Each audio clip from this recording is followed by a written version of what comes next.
Wing commander Abhinandan Varthaman ರನ್ನ ಸೆರೆ ಹಿಡಿದಿದ್ದ ಪಾಕಿಸ್ತಾನ ಬೇಷರತ್ ಬಿಡುಗಡೆ ಮಾಡಿತ್ತು. ಆದರೆ ಇದರ ಹಿಂದಿನ ಒಂದು ಸ್ಫೋಟಕ ರಹಸ್ಯವನ್ನ ಮಾಜಿ ರಾಯಭಾರಿ ಅಜಯ್ ಬಿಸಾರಿಯಾ ತೆರೆದಿಟ್ಟಿದ್ದಾರೆ. ಕತಲ್ ಕಿ ರಾತ್ನ ಕಥೆಯನ್ನ ತಮ್ಮ ಪುಸ್ತಕದಲ್ಲಿ ರಾಜತಾಂತ್ರಿಕ ರಹಸ್ಯವನ್ನ ಬರೆದಿದ್ದಾರೆ. ಹಾಗಾದ್ರೆ ಏನದು ಕತಲ್ ಕಿ ರಾತ್? ಪಾಕಿಸ್ತಾನ ಹೆದರಿ ಬೆವರಾಗಿದ್ದು ಯಾಕೆ ಅನ್ನೋದರ ಒಂದು ರಿಪೋರ್ಟ್ ಇಲ್ಲಿದೆ ನೋಡಿ.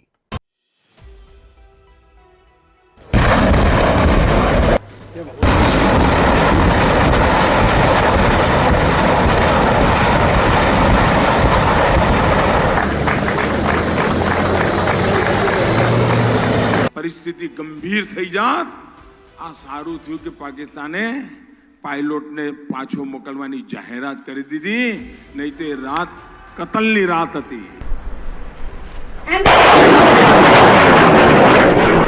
ಪರಿಸ್ಥಿತಿ ಗಂಭೀರ થઈ જાત. ಕತಲ್ ಕಿ ರಾತ್ ಅಂದ್ರೆ ರಕ್ತಪಾತದ ರಾತ್ರಿ ಆಗ್ತಿತ್ತು ಅಂತ ಪ್ರಧಾನಿ ನರೇಂದ್ರ ಮೋದಿ 2019ರ ಚುನಾವಣಾ ರ್ಯಾಲಿಯಲ್ಲಿ ಹೇಳಿದ್ರು. ಗುಜರಾತ್ನ ಪಟನ್ ಜಿಲ್ಲೆಯಲ್ಲಿ ಮೋದಿ ಆಡಿದ ಈ ಮಾತು ವಿಂಗ್ ಕಮಾಂಡರ್ ಅಭಿನಂದನ್ ವರ್ಧಮಾನ್ ರನ್ನ ಸೆರೆ ಹಿಡಿದಿದ್ದ ಪಾಕಿಸ್ತಾನಕ್ಕೆ ನೀಡಿದ ನೇರವಾದ ಎಚ್ಚರಿಕೆಯಾಗಿತ್ತು. ಈ ಮಾತಿನ ಹಿಂದಿನ ರಹಸ್ಯವನ್ನ ಆಗಿನ ಭಾರತೀಯ ಹೈಕಮಿಷನರ್ ಆಗಿದ್ದ ಅಜಯ್ ಬಿಸಾರಿಯಾ ಬಿಚ್ಚಿಟ್ಟಿದ್ದಾರೆ.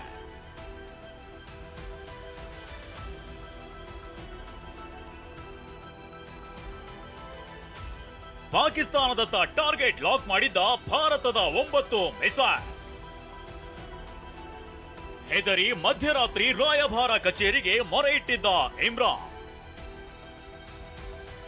ಆಂಗರ್ ಮ್ಯಾನೇಜ್ಮೆಂಟ್ ಪುಸ್ತಕದಲ್ಲಿ ಬಿಸಾರಿಯಾ ಉಲ್ಲೇಖ.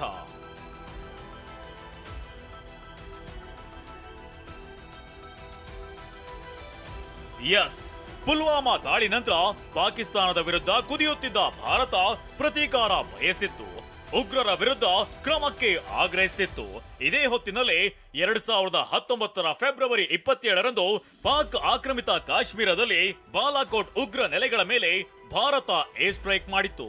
ಈ ವೇಳೆ ಉಗ್ರರ ರಕ್ಷಣೆಗೆ ಬಂದಿದ್ದ ಪಾಕಿಸ್ತಾನದ F-16 ಫೈಟರ್ ಜೆಟ್ ಅನ್ನ ವಿಂಗ್ ಕಮಾಂಡರ್ ಅಭಿನಂದನ್ ವರ್ಧಮಾನ್ ಹೊಡೆದುರುಳಿಸಿದ್ರು. ಆದ್ರೆ ಅಭಿನಂದನ್ ಚಲಾಯಿಸುತ್ತಿದ್ದ ಮಿಗ್ ವಿಮಾನ ಪತನಗೊಂಡು ಪಾಕಿಸ್ತಾನ ಸೇನೆಯ ಕೈಗೆ ಬಂದಿಯಾಗಿದ್ರು.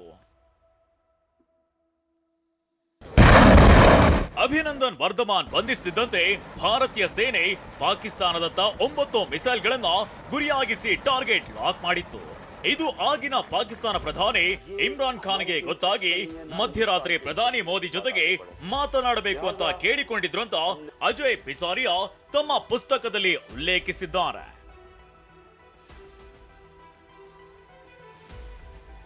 ಬಿಸಾರಿಯಾ ಪುಸ್ತಕದಲ್ಲಿ ಹೇಳಿದ್ದೇನು?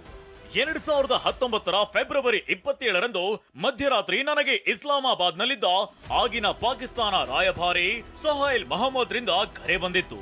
ಪ್ರಧಾನಿ ನರೇಂದ್ರ ಮೋದಿ ಅವರ ಜೊತೆಗೆ ಇಮ್ರಾನ್ ಖಾನ್ ಮಾತನಾಡಬೇಕು ಅಂತ ಹೇಳಿದ್ರು.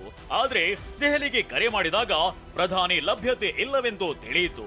ತುರ್ತು ಸಂದೇಶ ಬಿದ್ರೆ ಹೈಕಮಿಷನರ್ ಆಗಿರುವ ನನಗೆ ತಿಳಿಸಿ ಎಂದಿದ್ದೆ. ಆದ್ರೆ ಮಹಮ್ಮದ್ ರಿಂದ ಮತ್ತೆ ಯಾವುದೇ ಕರೆ ಬಂದಿಲ್ಲ. ಪಾಕಿಸ್ತಾನದ ರಾಯಭಾರಿ ಅಜಯ್ ಬಿಸಾರಿಯಾಗೆ ಕರೆ ಮಾಡಿದ ಮರುದಿನವೇ ಅಭಿನಂದನ್ ವರ್ಧಮಾನ್ ರನ್ನ ಬಿಡುಗಡೆ ಮಾಡುವುದಾಗಿ ಇಮ್ರಾನ್ ಖಾನ್ ಪಾಕಿಸ್ತಾನ ಸಂಸತ್ತಿಗೆ ಹೇಳಿದ್ರು. ಅಷ್ಟೇ ಅಲ್ಲ, ಭಾರತದ ಕ್ರಮಕ್ಕೆ ಹೆದರಿದ್ದ ಪಾಕಿಸ್ತಾನ ಸರ್ಕಾರ ಪುಲ್ವಾಮಾ ದಾಳಿಯ ದಾಖಲೆಗಳನ್ನ ಪರಿಗಣಿಸಲಾಗುವುದು ಅಂತ ಹೇಳಿತ್ತು. ಹಿಂದೂಸ್ತಾನ್ का पायलट हमने पकड़ा हुआ है. हम एज ए पीस जेस्चर हम उसको कल रिहा करने लगे हैं हिंदुस्तान को वापस. ಇದೇ ಫೆಬ್ರವರಿ 27ರ ರಾತ್ರಿಯನ್ನೇ ಪ್ರಧಾನಿ ಮೋದಿ ಗುಜರಾತ್ನಲ್ಲಿ ರಕ್ತಪಾತದ ರಾತ್ರಿ ಆಗುತ್ತಿತ್ತು ಅಂತ ಹೇಳಿದ್ರು ಅಂತ ಅಜಯ್ ಬಿಸಾರಿಯಾ ತಮ್ಮ ಪುಸ್ತಕದಲ್ಲಿ ಉಲ್ಲೇಖಿಸಿದ್ದಾರೆ. અમેરિકાના ઉચ્ચ એક વ્યક્તિએ એક નિવેદન કર્યું કે મોદીએ બીજા દિવસે એક સાથે 12 મિસાઇલો હુમલો કરવાનું કરીને ક્યાં કહ્યું હતું? પરિસ્થિતિ ગંભીર થઈ જાત આ સારું થયું કે પાકિસ્તાને પાયલોટને પાછો મોકલવાની જાહેરાત કરી દીધી, નહીં તો એ રાત કતલની રાત હતી. ಇನ್ನು ಅಜಯ್ ಬಿಸಾರಿಯಾ ಬರೆದಿರುವ ಭಾರತ ಮತ್ತು ಪಾಕಿಸ್ತಾನದ ನಡುವಿನ ರಾಜತಾಂತ್ರಿಕ ಬಿಕ್ಕಟ್ಟಿನ ಬಗ್ಗೆ ಆಂಗರ್ ಮ್ಯಾನೇಜ್ಮೆಂಟ್ ಪುಸ್ತಕದಲ್ಲಿ ಹಲವು ಅಂಶಗಳನ್ನ ಉಲ್ಲೇಖಿಸಿದ್ದಾರೆ. Surgical strike, Balakot air strike, ಪಾಕಿಸ್ತಾನದ ಮಾಜಿ ಸೇನಾ ಮುಖ್ಯಸ್ಥ ಖಮಾರ್ ಬಾಜ್ವಾ ಅಸಹಾಯಕತೆ ಮತ್ತು ಐಎಸ್ಐ ಮತ್ತು ಪಾಕಿಸ್ತಾನ ಕಾರ್ಪ್ಸ್ ಕಮಾಂಡರ್ಗಳ ಉಗ್ರ ಪೋಷಕ ನಿಲುವುಗಳ ಬಗ್ಗೆಯೂ ಉಲ್ಲೇಖಿಸಿದ್ದಾರೆ. Bureau report, ಟಿವಿ9.